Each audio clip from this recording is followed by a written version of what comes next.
She's holding a tray of champagne flutes when he tells her where the kitchen is. She doesn't correct him. She just smiles, and something about it makes his stomach drop. He doesn't know her name yet. She's standing near the ballroom entrance in a simple black dress. Hair pulled back, no jewelry except a single ring on her right hand. The kind of woman you might glance past if you weren't paying attention. But he is paying attention. Because something about the way she's watching the room, calm and readable, like she's memorizing faces, doesn't match the tray in her hands. "First night?" he asks, trying to sound friendly. She looks at him, doesn't blink. Something like that. Her voice is warm, controlled. The kind of voice that doesn't give anything away. He gestures toward the far hall.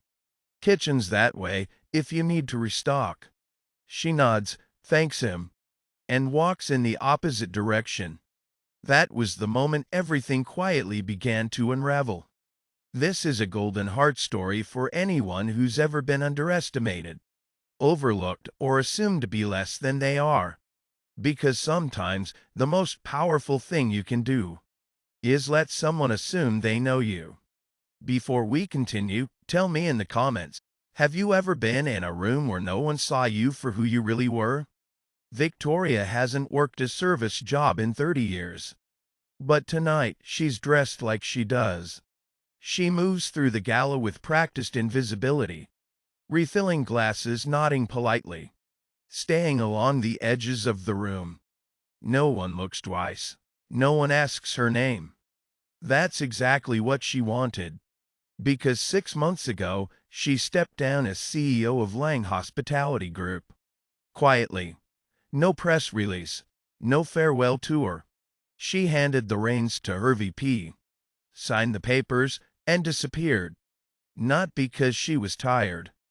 Because she wanted to see what happened when she wasn't in the room. The gala tonight. It's being held in the ballroom of the Harrison Grand, a historic hotel she purchased 8 years ago and renovated from the ground up. She knows every tile, every chandelier, every door code. But no one here knows her. And she's about to find out who they really are. Daniel's here because his sister dragged him. He's a freelance architect, successful enough, respected in his field, but events like this make his skin crawl. Too much performance, too much small talk, too many people pretending to care about things that don't matter. He's nursing a whiskey near the windows when he notices her again. The woman with the tray.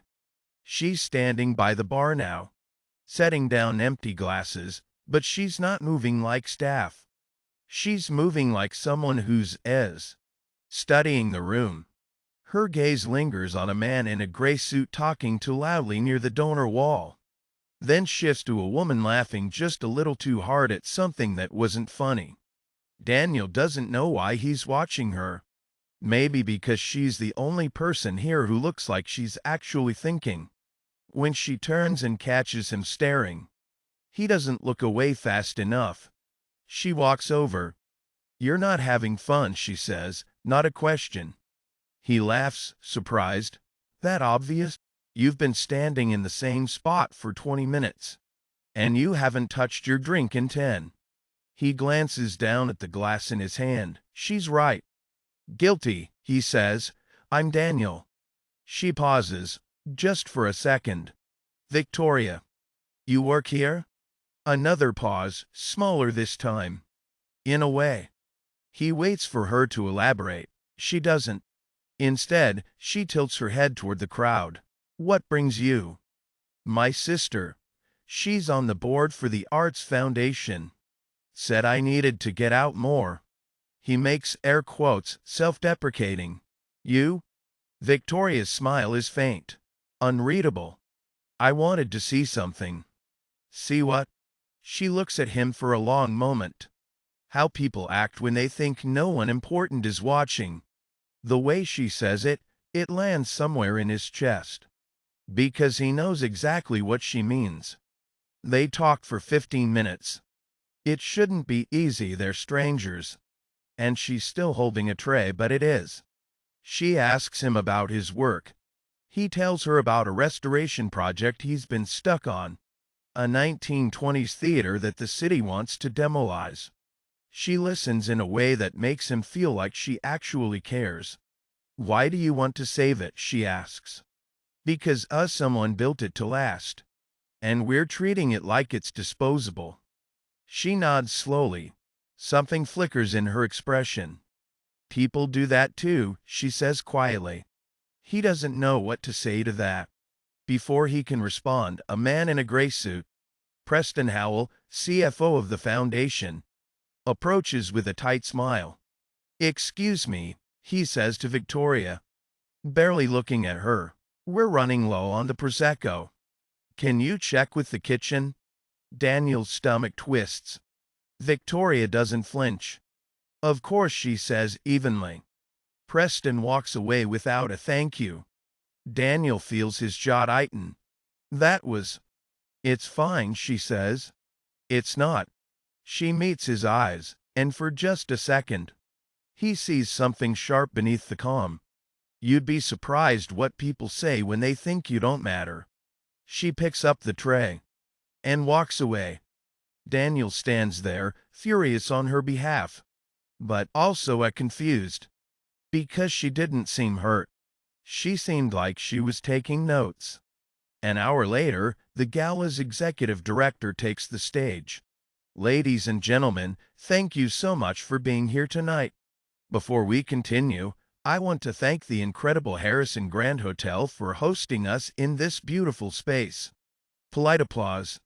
And of course, the director continues. "A very special thank you to Victoria Lang, owner of the Harrison Grand and former CEO of Lang Hospitality Group, for her generosity in donating this venue." The applause grows. Daniel freezes. His eyes scan the room. And that's when he sees her, Victoria, standing near the back, still holding a tray, watching. His heart hammers. Owner, former CEO, Victoria Lang. He replays the last hour in his head. Every word, every look, the way Preston dismissed her, the way she let him. She wasn't working here. She was testing them. He finds her near the service hallway and minutes later. "You own this building," he says, not a question.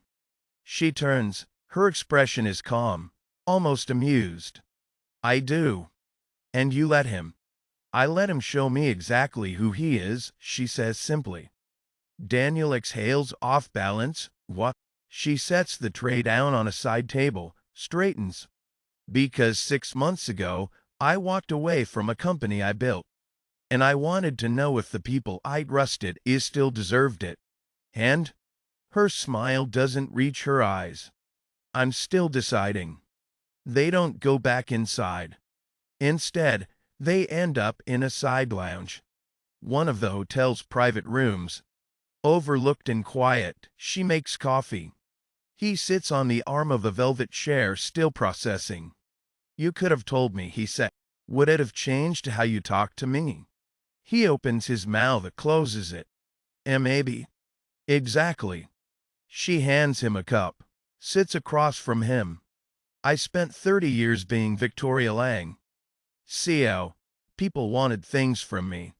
Access, approval, money. After a while, you forget what it's like to just be a person someone talks to." Daniel nods slowly. "So tonight was it. A reset," she says. "I wanted to remember what it felt like to be invisible. To hear what people say when they think I'm not listening." "And what did you hear?" Her jaw tightens. "That some of the people I promoted only respected me because of my title, not because of who I am." They talk for 2 hours. She tells him about her daughter, who lives in Boston and barely calls. About the way loneliness crept in slowly after her divorce, so quietly she didn't notice until she was drowning in it. He tells her about his ex-wife, who left him because he worked too much, but really, he thinks, because he didn't know how to let anyone in. "I'm good at buildings," he says. "I'm terrible at people." "You're doing fine right now," she says softly. "You're doing fine right now," she says softly. He looks at her, and for the first time in years, he feels seen. But underneath the warmth, there's something unspoken. Something neither of them is saying. She's still deciding who to trust. And he's starting to realize that he wants to be one of them. 3 days later, Daniel gets a call from his sister. "Did you know Victoria Lang was at the gala?" "Yeah," he says carefully. "We talked." Well, apparently Preston Howell is furious. He found out she was there incognito. And now he's telling people she was spying on the foundation. He's threatening to pull his support. Daniel's blood goes cold. That's insane. Maybe, but he has influenced Daniel. And he's saying she's unstable. That stepping down as CEO was proof she's losing it. That's a lie. I know. But it's spreading. Daniel tries to call Victoria. She doesn't answer. He goes to the hotel. The staff won't tell him where she is. Finally, he finds her in her office. Top floor, corner view staring out at the city. "You heard," she says without turning. "Victoria. He's doing exactly what I thought he would." Her voice is flat. Tired. "I gave him a platform. A career. And the moment I step back, he tries to destroy me. Then fight back." She finally looks at him. "With what, Daniel? The truth? That I'd dress like staff to see who'd treat me like I didn't matter?" She laughs bitterly. "That makes me sound paranoid, or worse, petty." "You're not." "Aren't I?" Her eyes are wet. Maybe he's right. Maybe I am losing it. Maybe I should have just stayed in my lane and kept my head down and... Stop. He crosses the room, stands in front of her. "You are the least invisible person I've ever met. And if he can't see that, he's the one who's broken." She stares at him. And then she does something that breaks him. She steps back. "You don't know me, Daniel." "I'm trying to." "Well, maybe you shouldn't." She asks him to leave. He does. But it feels like a door closing that he'll never get open again. Victoria sits alone in her office for 3 days. Preston's smear campaign is working. Donors are pulling back. The foundation board is reviewing her involvement. She could fight. She has the resources, the proof, the power. But she's so tired of proving herself. Daniel can't sleep. He keeps replaying their last conversation. The look in her eyes when she told him to leave. He knows what it's like to build walls. He also knows what it's like to regret them. On the 4th day, he writes her a letter. Not an email, a letter. He writes about the theater he's trying to save. About how everyone keeps telling him it's not worth it, that he should let it go. "But I can't," he writes. "Because someone built it to matter. And I think you did too. You're not losing it. You're just done pretending. And if that scares people, that's their problem, not yours." He leaves it at the hotel desk. He doesn't know if she'll read it. If this story reminds you of someone who stopped believing in themselves, or someone you almost lost because you were too afraid to share it with them. 2 weeks later, the foundation holds an emergency board meeting. Victoria attends. So does Preston. She doesn't yell, doesn't defend herself. She just plays a recording. It's from the gala, audio from the ballroom. Preston's voice, clear as day, laughing with a donor. She's gone soft. Probably why she stepped down. Women like that hit a certain age, they lose their edge. The room goes silent. Victoria stands. "I didn't step down because I lost my edge," she says quietly. "I stepped down to see who would respect this foundation without me in the room. And I got my answer." She looks at Preston. "You're done here." The board votes unanimously. Preston is removed. Victoria doesn't stay for the rest of the meeting. She walks out into the lobby and sees Daniel waiting by the doors. You came, she says, surprised. I got your message. I didn't send one. He smiles. You kept my letter.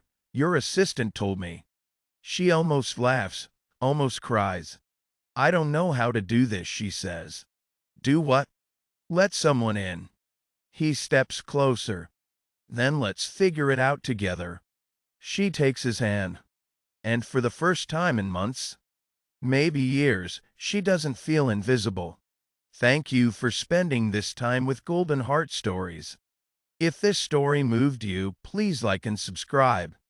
Your support helps us keep telling stories that matter.